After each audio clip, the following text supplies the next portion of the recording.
Saat Dina, seorang ibu hamil, dihina dan dipermalukan di jalan oleh polisi bernama Rudy. Tak ada yang menyangka kejadian itu akan mengubah segalanya.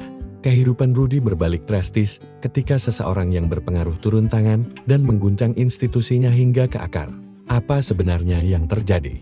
Sebelum memulai kisahnya, pastikan kalian sudah subscribe dan tuliskan di kolom komentar dari kota mana kalian menonton. Dina Larasati menarik napas panjang, mencoba mengabaikan peluh yang mulai membanjiri pelipisnya. Di usia 27 tahun, dengan kehamilan yang memasuki bulan ke-7, setiap gerakan terasa seperti sebuah usaha besar.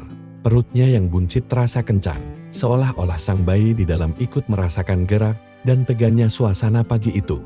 Udara Jakarta, bahkan sebelum pukul 9, sudah terasa menyengat, menembus pendingin mobil kecilnya yang berusaha bekerja keras. Hari ini adalah jadwal kontrol rutin. Dokter kandungannya, Dr. Wina, berpesan keras agar ia tidak pernah melewatkan jadwal. Ada sedikit kekhawatiran pada detak jantung janin di pemeriksaan terakhir, dan Dina ingin memastikan semuanya baik-baik saja. Ia memegang perutnya dengan satu tangan, sementara tangan lainnya memegang kemudi. Sabar ya nak, sebentar lagi kita periksa, biar ibu tenang, bisiknya pelan. Lebih untuk menenangkan dirinya sendiri, ia menyetir mobil hatchback kesayangannya. Sebuah kendaraan mungil yang setia menemaninya selama 5 tahun terakhir. Mobil itu memang bukan mobil mewah, tapi sangat berarti baginya. Ia melaju pelan di jalur utama Jalan Gatot Subroto, terjebak dalam ritme stop and go yang khas. Ia benci menyetir dalam kondisi hamil besar seperti ini, tapi suaminya, Arman, sedang ada rapat penting pagi ini, dan ia tidak ingin merepotkannya untuk urusan yang ia rasa masih bisa ia tangani sendiri. Lampu lalu lintas di depannya menyala merah. Dina menginjak rem dengan perlahan, memastikan mobil berhenti dengan mulus. Ia membiarkan pikirannya melayang, membayangkan wajah bayi laki-lakinya nanti. Akankah mirip dirinya, atau lebih mirip Arman? Senyum tipis terkembang di bibirnya, lampu berganti hijau. Dina melepaskan rem dan mulai menginjak gas. Namun, baru beberapa meter mobilnya bergerak. Pemandangan di depannya membuatnya terkejut. Seorang polisi, yang entah sejak kapan berdiri di tengah persimpangan, tiba-tiba mengibaskan tangan dengan gerakan tegas, menyuruhnya menepin. Jantung Dina berdebar sedikit lebih cepat. Apa salahnya? Ia menepi ke bahu jalan sesuai arahan, menyalakan lampu hazard, dan membuka kaca jendelanya. Ia mempersiapkan senyum sopan, meski rasa bingung menyelimutinya. Polisi itu berjalan menghampirinya dengan langkah angkuh. Wajahnya keras, disinari matahari pagi yang terik. Peluit tergantung di lehernya, bergoyang seirama langkahnya. Saat ia semakin dekat, Dina bisa melihat papan nama di seragamnya. Bribtu Rudy, pagi bu, sapa Bribtu Rudy, nadanya datar. Tapi matanya menyipit, menatap Dina dan interior mobilnya dengan tatapan menilai. Selamat pagi pak, jawab Dina. Berusaha terdengar tenang dan sopan. Surat-surat kendaraan, ujar polisi itu ketus, tanpa basa-basi. Tangannya terulur. Dina sedikit gemetar saat merogoh laci dashboard. Ia menyerahkan SIM dan STNK-nya. Bribtu Rudy mengambilnya, melihat sekilas, lalu melipat tangannya di dada. Tatapannya masih sinis. Bu tahu nggak, barusan ibu melanggar? Tanyanya, suaranya kini sedikit lebih tinggi. Dina benar-benar bingung. Ia memutar ulang kejadian beberapa detik terakhir di kepalanya. Melanggar pak, saya berhenti di lampu merah, dan baru jalan waktu lampu hijau. Saya rasa saya tidak, jangan meles. Potong Bribtu Rudy kasar. Suaranya mengagetkan Dina. Ibu tadi jalan yang injek garis zebra cross. Itu pelanggaran. Nggak lihat garis putih segede itu? Dina tertegun. Ia mencoba mengingat posisinya saat berhenti. Memang, mungkin mobilnya berhenti sedikit maju, karena ia fokus pada jalanan di depannya. Tapi ia yakin tidak sampai menutupi seluruh zebra cross. Paling only ujung ban depannya. Maaf pak, ucapnya lembut, mencoba meredakan situasi. Saya sedang hamil besar. Mungkin refleks saya tadi agak lambat saat injak rem, jadi berhentinya sedikit kelewatan. Saya benar-benar tidak sengaja. Ia mengelus perutnya, berharap polisi itu melihat kondisinya dan bisa memakluminya. Namun, harapan Dina pupus seketika. Bukannya mengerti, Bribtu Rudy malah mendengus keras. Wajahnya berubah dari sinis menjadi jijik. Hamil, katanya mengejek. Hamil itu bukan alasan buat melanggar aturan bu. Kalau emang nggak bisa nyetir ya jangan nyetir. Duduk manis aja di rumah. Orang kayak ibu ini yang bikin ribet jalanan, bikin macet. Nada suaranya yang kasar dan keras membuat beberapa pengendara motor yang melintas menoleh. Wajah Dina terasa panas. Ia merasa dipermalukan di depan umum. Ia menunduk, menatap kedua tangannya yang kini terkepal di atas pangkuannya. Ia berusaha keras menahan air mata yang mulai menggenang. "Pak, saya benar-benar minta maaf. Tapi saya tidak sengaja. Saya buru-buru ke rumah sakit untuk kontrol kehamilan," ujarnya lirih, suaranya bergetar. Perutnya terasa kencang lagi, lebih kencang dari sebelumnya. Bayinya seakan ikut merasakan stres yang ia alami. Maaf.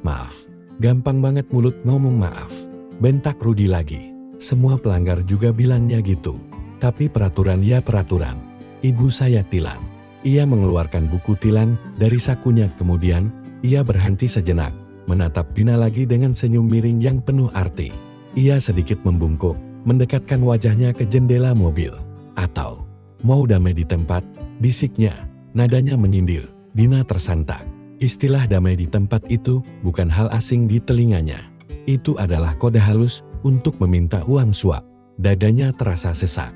Ia berusaha menahan air mata yang kini benar-benar deras. Ia tidak takut pada surat tilang itu. Tapi perlakuan inilah yang sungguh merendahkan. "Pak, saya nggak punya uang lebih," katanya jujur. Suaranya nyaris tak terdengar. "Saya benar-benar buru-buru ke rumah sakit." Wajah Bribtu Rudi langsung berubah masam. Senyum miringnya hilang, digantikan oleh ekspresi menghina yang lebih dalam. Ia menegakkan tubuhnya dan menatap mobil kecil Dina dengan pandangan meremehkan. "Bro, jadi miskin juga ya? Desisnya pantesan. Mobil aja jelek begini, butut," katanya sambil melirik kap mobil Dina yang memang warnanya sudah sedikit pudar. Ucapan itu seperti tamparan keras di wajah Dina. Ia menggigit bibirnya begitu keras hingga ia bisa merasakan sedikit rasa angin. Dalam hatinya ia ingin berteriak, membalas hinaan itu. Tapi ia tahu, emosi berlebih bisa membahayakan bayinya. Ia hanya bisa menarik napas dalam-dalam, mencoba mengendalikan getaran di tubuhnya. "Silakan Pak, kalau memang mau ditilang, saya terima suratnya," ujarnya pelan. "Pasrah, yakin? Nanti repot lo ngurusnya. Sidang-sidang segala." "Tapi ya sudahlah, orang kayak ibu ini memang nggak ngerti diuntung," katanya sambil menggebrak pintu mobil Dina dengan telapak tangannya. Dina terlonjak kaget. Suara itu begitu keras. Beberapa orang yang lewat kini benar-benar berhenti untuk menonton. Beberapa di antaranya mengeluarkan ponsel dan mulai merekam. Melihat dirinya jadi tontonan, Bribtu Rudi bukannya malu. Ia malah semakin menjadi-jadi. Ia menunjuk-nunjuk perut buncit Dina dan tertawa terbahak-bahak. "Lihat itu, udah hamil, nyetir nggak becus, miskin pula.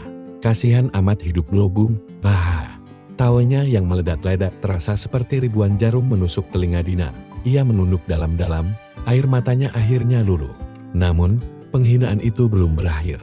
Bribtu Rudi yang masih tertawa melihat sebotol air mineral yang setengah penuh di dashboard motor patrolinya. Ia mengambil botol itu. "Kayaknya ibu kepanasan ya, otaknya jadi nggak beres," ejeknya. Ia membuka tutup botol itu. "Nih, saya bantu ademin." Dan ia menyiramkan sisa air di botol itu, tepat melalui jendela yang terbuka ke arah Dina. Dina terpekik kaget. Air dingin itu mengguyur wajah, jilbab, dan kemeja bagian dadanya. Merembes hingga membasahi perut buncitnya. Ia gemetar hebat, bukan hanya karena dingin, tapi karena rasa hina yang tak terperi. Dipermalukan, diteriaki, dan kini disiram seperti binatang. Ia benar-benar hancur. Ia bukan orang kaya raya, tapi ia juga tidak miskin. Dan bahkan jika ia miskin, tidak ada yang berhak menghinanya seperti ini. Ia merasa begitu kecil, begitu hina. Sementara itu, beberapa ratus meter dari lokasi kejadian, di sebuah kafe kecil, Pak Taufik sedang menikmati kopi paginya. Ia adalah tetangga satu komplek Dina dan Arman. Ia kebetulan sedang berhenti untuk membeli sarapan ketika melihat mobil Dina yang ia kenali ditepikan oleh polisi. Awalnya ia tidak peduli, mengira itu pemeriksaan biasa. Tapi ketika ia mendengar suara bentakan dan tawa yang keras, ia menoleh. Ia melihat Bribtu Rudi menertawakan Dina, dan puncaknya, ia melihat dengan mata kepalanya sendiri polisi itu mengambil botol dan menyiramkan air ke ibu hamil itu. Tangannya gemetar karena marah. Ini sudah keterlaluan, gumamnya. Ini biadab. Setelah merekam insiden penyiraman itu, Ia segera mencari kontak Arman. Ia tahu Arman sedang sibuk, tapi ini darurat. Ia segera menelepon Arman di tempat lain, di sebuah ruangan ber-AC dingin di Markas Besar Angkatan Darat di Jakarta Pusat. Jenderal Arman Wiratama sedang memimpin rapat strategis. Pria tegap berusia 45 tahun itu dikenal berwibawa, tegas, namun sangat penyayang pada keluarganya. Ia sedang memaparkan data di layar besar ketika ponsel pribadinya di atas meja bergetar. Ia melirik sekilas. Pak Taufik, tetangganya, tumben sekali. Ia memberi isyarat pada ajudannya untuk melanjutkan presentasi, lalu mengangkat panggilan itu di luar ruangan. Pak Taufik, ada apa? Saya sedang. Jenderal maaf. Ini, bukan saya ikut campur atau lancang, potong Pak Taufik cepat. Suaranya terdengar panik. Tapi istri Bapak, Bu Dina baru aja dihinain sama polisi lalu lintas di Gatot Subroto. Kasar banget, Jenderal. Dia ngetawain Bu Dina yang lagi hamil. Dan barusan, Jenderal, dia nyiram Bu Dina pakai air botolan. Disiram ini, saya rekam. Saya kirim videonya sekarang. Wajah Arman yang tadinya tenang langsung mengeras. Rahangnya terkatup rapat. Mendengar kata disiram, sebuah amarah purba yang dingin menjalari tulang punggungnya. Apa desisnya? Notifikasi video masuk. Arman membukanya. Matanya memberalap, napasnya tertahan. Ia melihat dengan telinga dan matanya sendiri, bagaimana seorang polisi berseragam menunjuk-nunjuk istrinya, menggebrak mobilnya, menertawakan kehamilannya, dan puncaknya, menyiramkan air ke wajah istrinya yang sedang menangis. Wajahnya memerah padam, bukan karena malu, tapi karena amarah yang membara. Ia kembali ke ruang rapat. Semua perwira tinggi yang hadir langsung terdiam melihat ekspresi komandan mereka. Rapat kita lanjutkan besok. Ada urusan darurat pribadi yang harus saya selesaikan. Segera, katanya tegas. Suaranya dingin dan berat. Para perwira lain saling pandang, tapi tidak ada yang berani bertanya. Mereka tahu Jenderal Arman jarang sekali meninggalkan rapat sepenting ini kecuali ada sesuatu yang luar biasa. Tanpa berkata apa-apa lagi, Arman berjalan cepat keluar ruangan, diikuti oleh dua ajudannya. Kembali di Jalan Gatot Subroto, Bribtu Rudi masih saja mengoceh, merasa menang. Ia sedang menulis surat tilan dengan gerakan yang sengaja diperlambat. Dina hanya bisa menangis diam. Baju dan jilbabnya basah kuyup. Makanya Bu, kalau nggak punya duit itu jangan belagu. Udah salah, nawar. Dikasih hati minta jantung.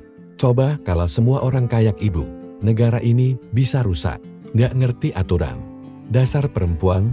Tiba-tiba, suara siren peluit yang berbeda, lebih keras dan berwibawa, terdengar dari jauh. Raungannya membelah kemacetan pagi. Sebuah mobil SUV hitam legam berplat dinas TNI berhenti mendadak tepat di belakang mobil kecil Dina, di belakangnya lagi. Sebuah jeep militer yang merupakan pengawal standarnya, berhenti. Menghalangi lajur, dua anggota polisi militer berseragam loreng lengkap dengan baret biru dan kopel putih turun dari jeep. Langkah mereka tegap dan cepat. Bribtu Rudi sempat bingung. Ia menghentikan tulisannya. Ada apa lagi ini? Mau iring-iringan? Gerutunya kemudian, dari dalam mobil SUV hitam itu, pintu pengemudi terbuka. Sosok tinggi tegap berseragam loreng lengkap melangkah keluar. Dada bidan, baret merah terpasang miring dengan gagak. Langkahnya mantap dan penuh otoritas. Semua mata yang sedari tadi menonton langsung terpaku. Kehadirannya seolah menyedot semua oksigen di sekitar. Itu Jenderal Arman Wiratama. Dina membeku di kursi mobilnya. Ia menatap tidak percaya. Mas Arman, bisiknya. Ia tak menyangka suaminya akan muncul secepat ini, dan dengan pasukan, Arman tidak mempedulikan tatapan orang-orang. Matanya terkunci pada satu titik, istrinya yang sedang menangis di dalam mobil, kuyup oleh air, dan polisi yang berdiri di sampingnya. Dina, kamu nggak apa-apa sayang? Tanyanya. Suaranya melembut seketika saat menatap istrinya. Tapi matanya tetap tajam mengawasi Bribtu Rudi. Dina hanya bisa menggeleng pelan. Gemetar karena shock dan dingin. Bribtu Rudi baru sadar siapa yang datang. Tapi, dalam arogansinya, ia belum sepenuhnya mengerti situasi. Ia malah berusaha menunjukkan wibawanya sebagai polisi lalu lintas GR. Ini urusan lalu lintas Pak, mohon maaf, Bapak nggak usah ikut campur, katanya dengan suara yang dibuat-buat tinggi. Istri Bapak ini jelas-jelas melanggar aturan. Mau jenderal, mau menteri, kalau salah ya tetap salah. Arman berdiri tegak di hadapannya, tatapan matanya lurus dan dingin menusuk. Kau tahu siapa aku? Tanyanya pelan. Tapi penuh penekanan, Rudy mendengus, mencoba menyombongkan diri. Saya nggak peduli bapak siapa. Di jalan raya, semua orang sama di mata hukum. Termasuk istri bapak. Tiba-tiba, salah satu anggota POM TNI yang tadi turun, mendekati Rudy dan berbisik cepat di telinganya, itu Jenderal Arman Wiratama. Pangdam Jaya, wajah Bribtu Rudy pucat seketika. Lebih pucat dari kapur. Matanya membelalak nyeri. Keringat dingin sebesar biji jagung langsung bercucuran di pelipisnya. Kata Pangdam Jaya menggema di telinganya. Kakinya lemas. Ia mundur setengah langkah. Buku tilang yang dipegangnya terlepas dari genggamannya yang gemetar dan jatuh ke aspal. Jenderal Arman, gagatnya. Arman maju satu langkah mendekat. Sosoknya menjulang di atas Rudy. Suaranya kini tegas, tenang, namun mematikan. Aku tidak bertanya apa pelanggaran istriku. Tapi aku bertanya padamu. Kau tahu, menghina warga negara, apalagi perempuan hamil yang tidak berdaya, bukan cuma pelanggaran etika berat. Tapi kau juga baru saja, dengan sengaja, melecehkan istri seorang prajurit negara. Rudy menunduk dalam-dalam, tubuhnya gemetar hebat. Ia mencoba membela diri, tapi suaranya pecah. Saya cuma menjalankan tugas jenderal. Mohon ampun jenderal, menjalankan tugas. Suara Arman meninggi satu oktav, membuat semua orang terlonjak. Menjalankan tugas dengan cara menggabrak pintu mobil sipil. Menjalankan tugas dengan menyebut orang miskin, menertawakan seorang ibu hamil, dan menjalankan tugas dengan menyiramkan air ke wajahnya. Warga yang merekam kini semakin banyak. Sebuah hening, hanya suara Arman yang terdengar jelas. Jangan begitu pak. Ampun jenderal, rintih Rudy, nyalinya ciut. Diam. Bentak Arman, berdiri tegap. Rudy refleks berdiri tegap, meski kakinya seperti jeli. Dina belum pernah melihat suaminya semarah itu di depan umum. Tapi di balik amarah suaminya, ia merasakan gelombang kelegaan dan rasa aman yang luar biasa. Anggota POM TNI langsung bergerak. Satu orang mengambil surat-surat Dina dari tangan Rudy yang terkulai dan mengembalikannya pada Dina dengan hormat. Ajudan Arman yang lain dengan sigap memberikan jaket dinasnya untuk menutupi tubuh Dina yang basah. Silakan dilanjutkan perjalanannya bu. Hati-hati di jalan.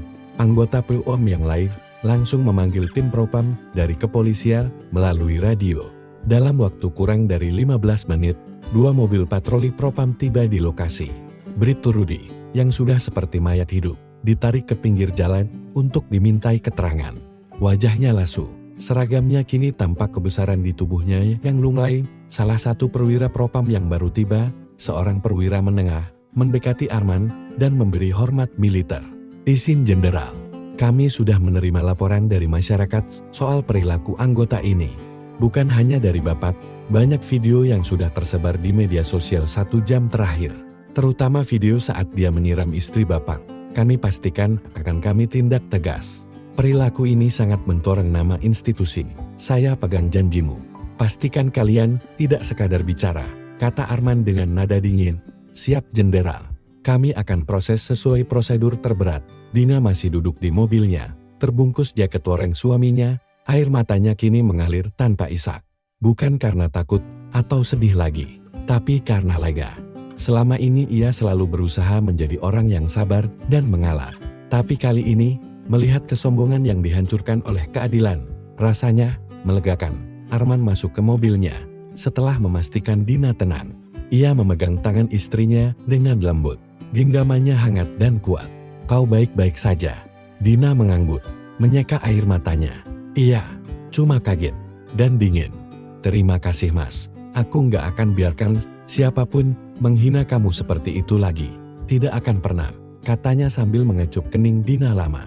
Sekarang kita ke rumah sakit. Aku temani. Berita tentang kejadian itu meledak dan viral dalam hitungan jam.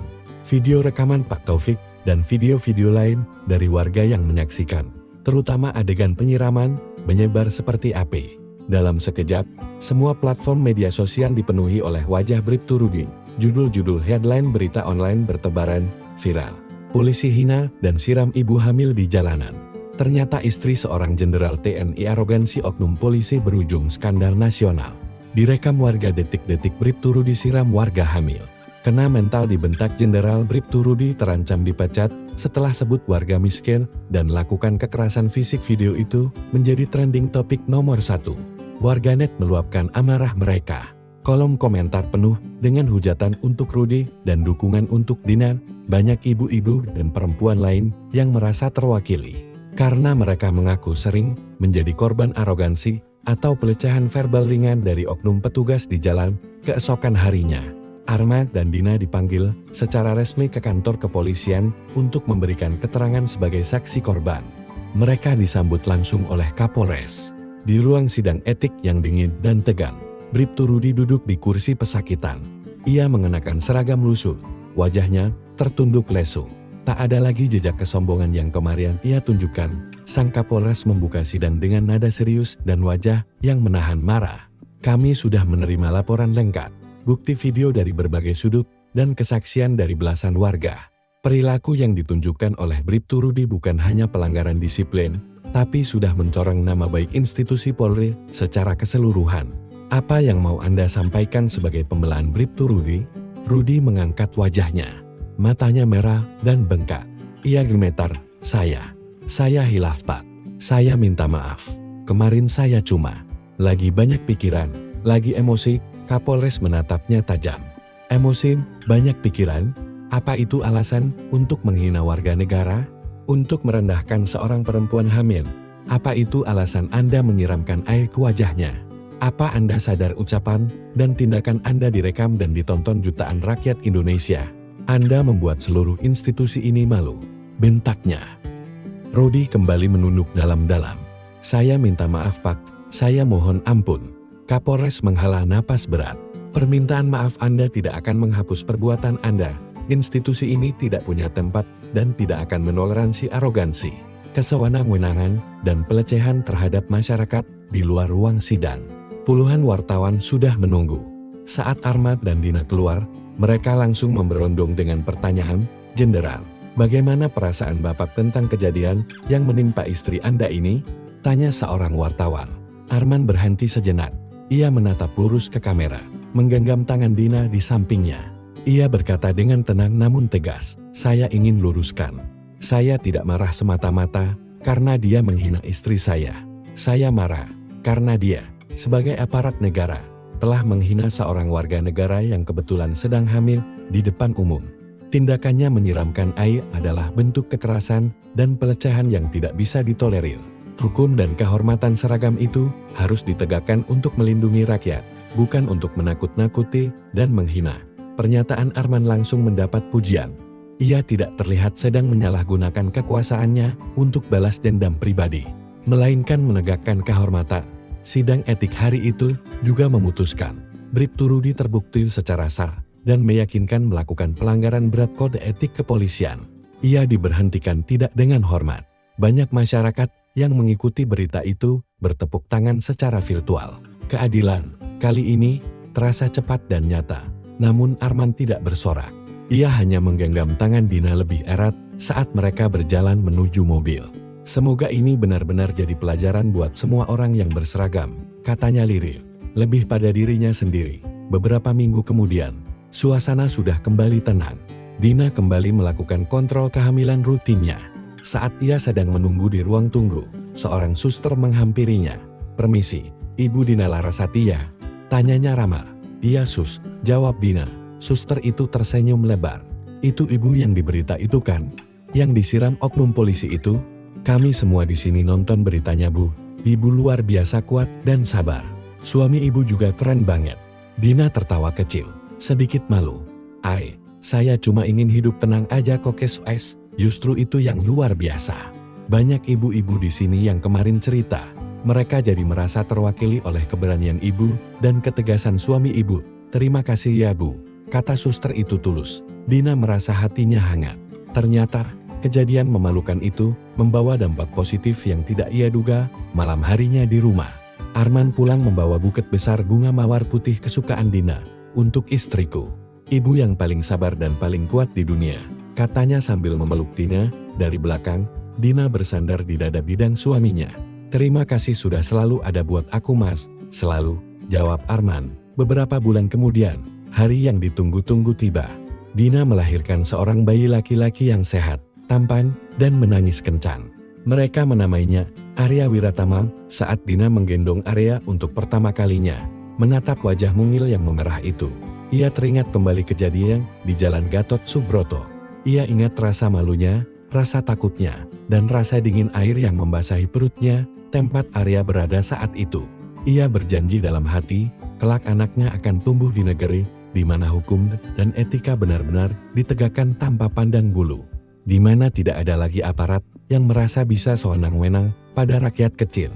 Arman mengelus kepala istrinya.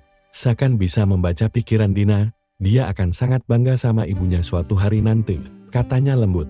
3 bulan setelah skandal itu, institusi kepolisian secara nasional mengadakan program pelatihan ulang etika dan pelayanan masyarakat untuk semua anggota lalu lintas. Dalam salah satu sesi pelatihan, video rekaman Bribtu Rudi, terutama saat ia menyiramkan air, diputar sebagai contoh apa yang tidak boleh dilakukan seorang polisi. Kasus Dina menjadi titik balik, pengingat yang keras akan pentingnya integritas. Bribtu Rudi tak pernah muncul lagi di berita. Namanya tenggelam, menjadi catatan kakek dalam sejarah arogansi yang terkoreksi. Tapi pelajarannya sudah sangat jelas bagi semua. Kekuasaan bukan untuk menghina, tapi untuk melindungi. Malam itu, di kamar bayinya yang temaram, Dina menatap bayi mungilnya yang tertidur pulas di boksnya. Ia tersenyum damai. Ia berbisik pelan, kita akan hidup di negeri yang lebih baik nak. Ibu janji, dan di dalam hatinya, ia benar-benar percaya. Mereka akan sampai ke sana, selangkah demi selangkah.